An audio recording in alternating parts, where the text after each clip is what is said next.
Today on Nostalgia Junkies, we are going to be ranking 10 of the original Nicktoons. Correct. And actually, I believe it is the first 10 Nicktoons. Are we going to go in order of when they came out? I think we should go in order of when they came out. I don't have that program. Oh, all right. Whatever. Just pick one then. So we are going to be ranking the 10 original Nicktoons on an S tier ranking list. So S is at the top, then it's A, B, C, D, E, and F is at the bottom. Mm-hmm. Pick a number 1 through 10. Let's go 7. 7. So our first one, Real Monsters. I like Real Monsters. You know I love the gross out factor. Correct. I have a somewhat carded collection of creepy crawlers, and Correct. I have carded Real Monsters. I love that whole monster effect. That being said, I don't think the storytelling overall was the best, so I'm going to go A. I think I'm going to go. I agree with you. The storytelling, it was more of episode to episode. It wasn't something that was like a continuing story. It was just this episode to this episode. Loved it. It was gross. It was funny. I'm going to go with a B+. B+. So let's settle around B. So next one we have Rocko's Modern Life. Mm-hmm. It's an F. Really? F tier. Garbage show. Really? I can't stand Rocko's Modern Life. Why? It's boring. It is a boring show. Like, I know like they've come out with stuff about it, like being neurotic or whatever. Yeah. But I find this to be a boring show. Okay. Garbage. Okay. So I kind of agree with you. I won't call it an F, but I'm not going to give it that great of a grade. I'm going to go D. Because there were some episodes that were kind of okay. But yeah, I can't grade it an F. It was a D. It was a D for me. Yeah, it wasn't a great show. So let's so actually we're right between D and F. We have E. E. So next up, Cat Dog. Okay. Funny show, not the best show, but theme song alone, I'm gonna put it. I would say low B tier. Yeah. Like what you gonna do with a little cat dog? Like Yeah. it was a great theme song. I think I'm feeling the same. I think it was one of those shows that was interesting concept, right? You have the two main characters attached to each other. And you had the leader and the one that really just followed along. I'm gonna say a B-. It's in the B. It's a B. Yeah. It's a B. I would say below Real Monsters. Oh, 100%. Yeah. I think the best aspect for Cat Dog for me was, did you ever play Nicktoons Racing? No, I did not. Okay. It was like a late 90s, early 1000s game. Like a wannabe Mario Kart. Yeah, but I had it on the computer, and it was something that I always played when I was homesick from school, and like rolling around. I can't remember what the town was called that they live in, but you could see like all the side characters, like the greasers, and it was just a fun game. Cool. And they had like actual like sound bites and like pre-recorded either from the show or freshly recorded from the voice actors to throw into the game. That's awesome. That's actually one of the reasons why I know more about Ren and Stimpy than I probably should have at my age. But speaking of Ren and Stimpy's next. Yeah. Ren and Stimpy for me, I'm gonna have to say S tier, man. Really? That is funny, weird in many aspects, but it was like the kids' equivalent of Beavis and Butthead. So I would have to, if you weren't able to watch Beavis and Butthead, you were mostly guaranteed that your parents was letting you watch Ren and Stimpy. Yeah. So I was not allowed to watch Ren and Stimpy growing up. I mean, my mom was pretty strict. Yeah. She was on to what the Dingleberries were before even I knew what the Dingleberries were. Yeah. But going back and watching Ren and Stimpy as an older kid, or even in college, it is hysterical. Mm-hmm. Like, I love the log song. Yeah. I love, Powdered Toast Man. It's a great show. So even though I don't have the nostalgia for it like you do, Yeah. I, I'm gonna agree. It's an S tier Yeah, I show. mean, It pushed the boundaries. it did. It was one of those shows that got away with stuff that would never be allowed now. It would not.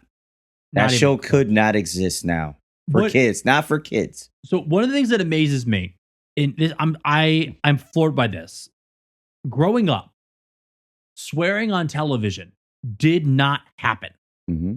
Like if they even said ass, like Correct. it was a big Big deal. deal. Correct. Where now you can watch any sitcom Hmm. and they're throwing around like bitch and this and that all over the place. Hmm. And it's funny that, you know, sitcom television has evolved so far with what we allow for swearing, Correct. but kids programming has I don't want to say it's devolved, like we're not allowing things in, because I don't want to make it sound like we should have swearing in kids television. But like I want you to think about Ren and Stimpy, then like We Bear Bears or Camp Coral or any show that's on Yeah. Nickelodeon right now. I mean, SpongeBob, even though obviously it's an older show, but it's still running. I think that might be the closest to like a Ren and Stimpy, just with the stuff they pull off on SpongeBob. So SpongeBob is on our list. I know, but it's one of the only ones. So let's talk about SpongeBob. Okay. If we're talking about older SpongeBob, Mhm. like Squeaky Boots, the hash slinging, the Yep. smash bringing, I would say that it's an A tier show. Correct. I could go back and watch those old episodes over and over again because they're funny. Not even that they're nostalgic, they are funny They're funny. and it's well crafted jokes. Correct. It got to a point where Nickelodeon just every show went to slapstick comedy Yeah. and fart joke. I don't know why. I don't know why they made that shift, but you can see it where all of a sudden I don't want to say they started using Patrick Moore, but they started using Patrick Moore as a gross out factor, Correct. where he was always just kind of like your ditzy friend, where it almost gave SpongeBob more of a brains to the operation, Yeah. where SpongeBob wasn't a smart guy anyway. He wasn't. But I see what you're saying. Later on, they did use Patrick more as a grows out character. Yeah, some of the things that happened to Patrick later on are kind of like, Really? yeah. Like I think like one of the only episode that I can think of off the top of my head from the early seasons that kind of uses that whole like slapstick comedy or fart joke routine is the ripped pants episode. But again, it was ripped pants. And they did a whole like Beach Boys era song off of it, Correct. where it wasn't just like ripping your pants, fart, ripping your pants, fart. It actually made fun of that trope. Correct. And that's what I thought was so good about like the older SpongeBob episodes is that those tropes that were easy to use for kids' cartoons, they used them, but an aspect to make fun of it. Correct. Where they don't do that anymore. No, So they definitely don't. I say A tier just because it's devolved over Yeah, the I years. say SpongeBob is the A tier. It's lasted. Even though it's changed a little bit, it's still around. So we are down to 5 cartoons. Okay. Let's throw Doug up there just because I know I've talked with Joe about Doug, and oh boy, Joe does not like Patty Mayonnaise. Really? If you have not watched our episode where we dived into Doug, go back and watch the episode where we dived into Doug, because Joe goes on like a 5-minute rant about how Patty Mayonnaise, all she did was lead Doug on, and that was it. That was it. Always. She never cared about Doug. She never cared about getting with Doug and being Doug's girlfriend. It was all about, hi there, Doug. Mhm. Oh boy. And just like wanting Doug to do things for her. And you Correct. know what? I didn't believe Joe until I went back and watched the episodes. I'm like, holy crap, Joe was right. Patty Mayonnaise just wanted the Yeah. mayonnaise. I watched Doug, I would say late elementary, fifth, sixth grade, into middle school. That was around the time for Doug for me. I enjoyed the show. It was relatable, right? They were teenagers close to our age. Um, and they had life experiences that were kind of similar to what we were going through. So it was a relatable cartoon. So Mhm. I would have to put a B plus on Doug. I was gonna say C. Yeah. I like the theme song. You know, I'm a big song guy. Yeah. I like the theme song. I like when they do the banging on the trash can. Yep. I like the different characters. Right. To me, it was almost like the kids friendly that 70s show. Yes. But the drop to Disney was not great. Granted, we're talking about the Nickelodeon one. I'm gonna say C. So do you want to put it right between, I'd say, Ariel Monsters and Cat Dog? Yes. I think that's a fair thing. It stays in B, but it is Yeah. that's where it is for me. Like Yeah. I'm not a Doug guy. Yeah. If you were to line up all the Nickelodeon shows, I'm not gonna watch Doug. Yeah. It's not gonna be there for me. Maybe Doug's first movie, but I believe that was done by Disney. Yeah. It Uh, was. but we're down to 4 now.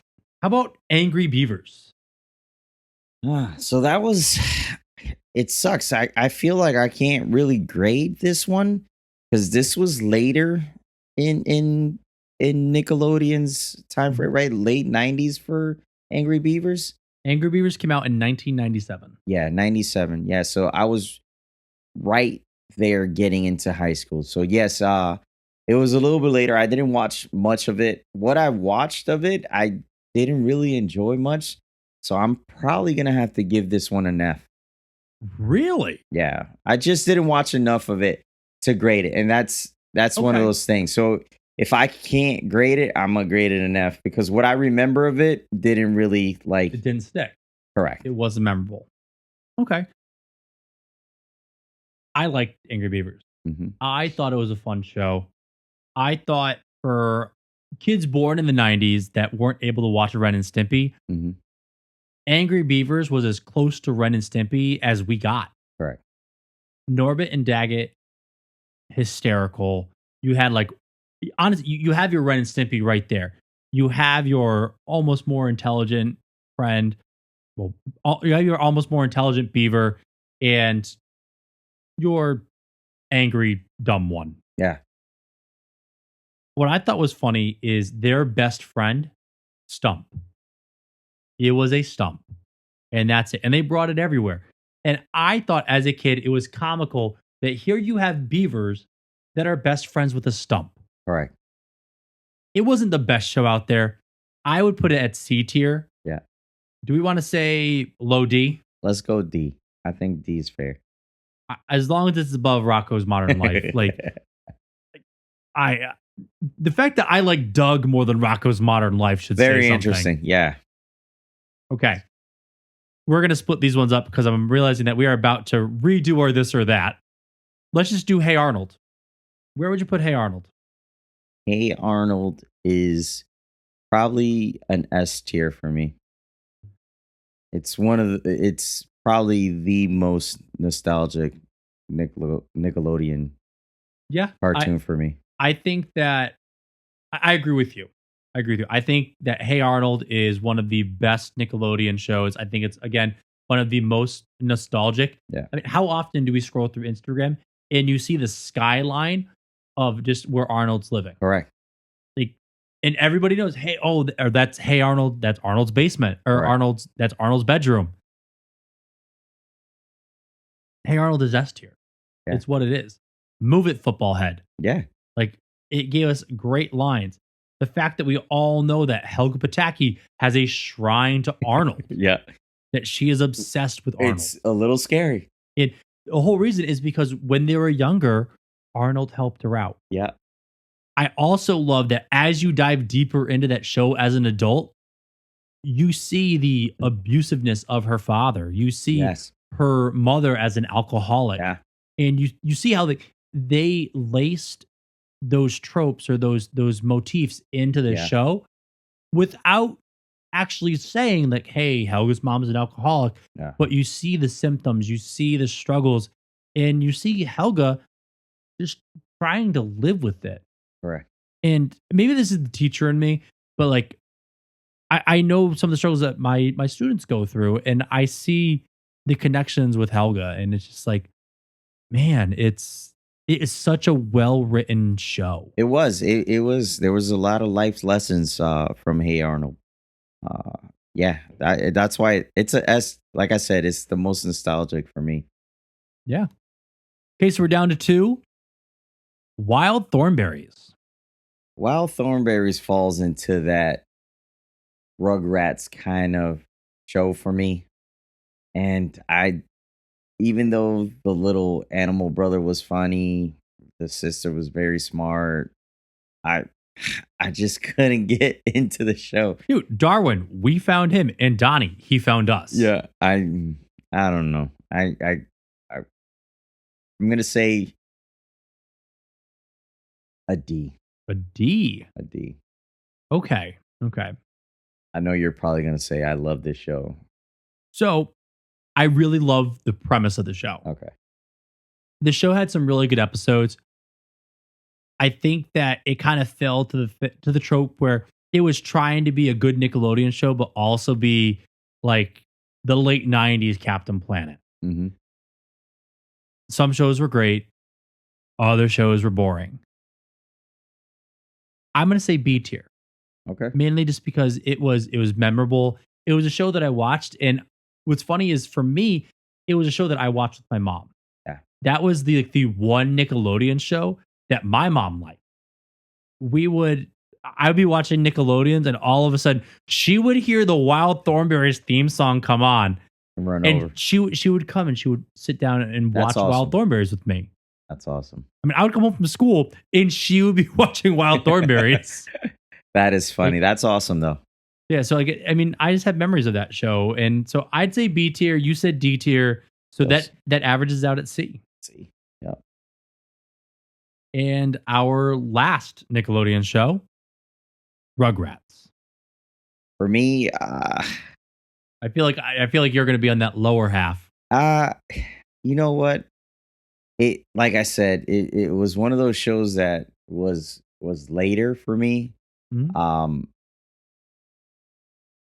My sister was not that far away from me too, so she really didn't watch it either. But I do know I collect some of the stuff from Rugrats just because it's iconic, just in the fact that it was one of the bigger TV shows. Obviously, with the movies, they had 3-4 movies that came out, Mhm. Rugrats in Paris or whatever. I'm gonna have to grade it. I'm not gonna give it that bad. I'm gonna say a C. I'm Okay. gonna say a C. Because there were some things that were funny in that show, so I'm gonna say a C.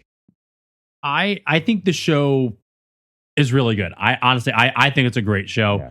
I think that the same thing that you rewatch Hey Arnold as an adult, you rewatch Rugrats as an adult, and you see more about Dee Dee and Stu. Mm-hmm. And the fact that like Dee Dee and Stu are in their late 20s, early 30s, and you like look at like Stu being worn out. Yeah, And I'm like, oh, that's gonna be me. yeah, that's in how a you couple feel. months.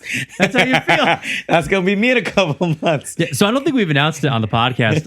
Oh, I'm sorry. Jocelyn and I are expecting a little in January. Yeah. It's exciting news, man. So yeah, so Congratulations. if you have made it this far in this episode, Yeah. you now know that my wife and I are expecting a new addition Yeah. to the Nostalgia Junkies family. But yeah, you're right. That's going to be me in a couple months, and that's just what that show is. Yeah. It's a great rewatchable show. I would say A tier. I don't think it's an S tier show. I kind of figure you would be around there just because it was more relatable to you. I think it was that time frame, right? I mean, that averages us out at a B. Okay. We have quite a lot of shows in B. Yeah. We have Our Real Monsters, Doug, Cat Dog. I would say below Our Real Monsters, but above Doug. Yes, 100%. It has to go on the B. It's got to be the top of the B. Yeah, but Our Real Monsters just It was there, man. It was there. It was funny as crap. Our Real mean, Monsters was our like Monsters Inc. before Monsters Inc. correct. Correct. So, Yeah, so our top of the list is Ren and Stimpy, and our bottom, Rocco's Modern Life. yeah. It's funny because all Nickelodeon shows were they kind of had the same type of artwork, kind of the way they were drawn. They were So very similar in aesthetic. if you look into the whole Class B Cuspo thing, Mhm. they're the animation company that did Rugrats, Our Real Monsters, I believe Wild Thornberries. They they kind of cornered that market. I believe they also did. I want to say they did Ren and Stimpy as well. Okay. So that's why, like, they were a small animation company that was just like, hey, we can produce all these shows on the cheap, and they created these shows. And there's some other stuff that we can get into on maybe another Yeah, podcast.